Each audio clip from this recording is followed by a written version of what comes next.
चले। हम तो कब से तैयार हैं, तुम ही खांसते खांसते मरे जा रहे हो।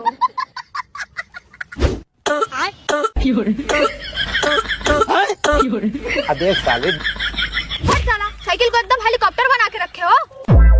अब हम नहीं जाएंगे तुम्हारे साइकिल पर। अच्छा ठीक है, साइकिल पर मत बैठना, अब हम पैदल चलेंगे। रुको जरा। हट साला, ऐसे में तो हम मम्मी के घर पहुंच ही नहीं पाएंगे। साले तू। अरे काहे परेशान हो रही हैं? 35 किलोमीटर तो हम चल आए हैं, बस 2 किलोमीटर और बचा है। और अभी तो रुको। अरे ये तो वापस घर पे पहुंच गए। सारी बहन की।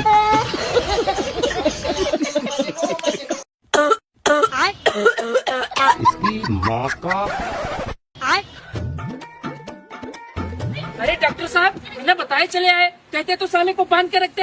1 घंटा से साला छटक रहा है, कूद रहा है। अबे तू टेंशन मत ले, आज साले का छटकना कूदना बंद कर देंगे। ये जो मेरे साथ नर्स को देख रहा है ना। अच्छा जी।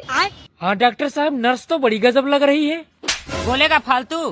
ये जो नर्स है ना, अपने आँखों के जादू से सम्मोहित कर लेगी, फिर देखते हैं कैसे नहीं सुई लगता है। ये गड़बड़ है बाबा। वो देखिए डॉक्टर साहब, कहाँ चढ़ के बैठा है साला। अबे साले। नर्स, अब दिखाओ अपने आँखों का जादू और बुलाओ साले को नीचे। अजी ऊपर क्या कर रहे हैं, आइए ना नीचे। रहा नहीं जाता।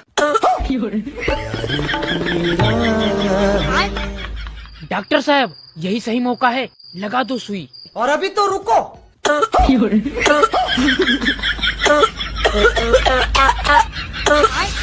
अबे साले मेरी नर्स को लेकर भाग गया। सारी बहन।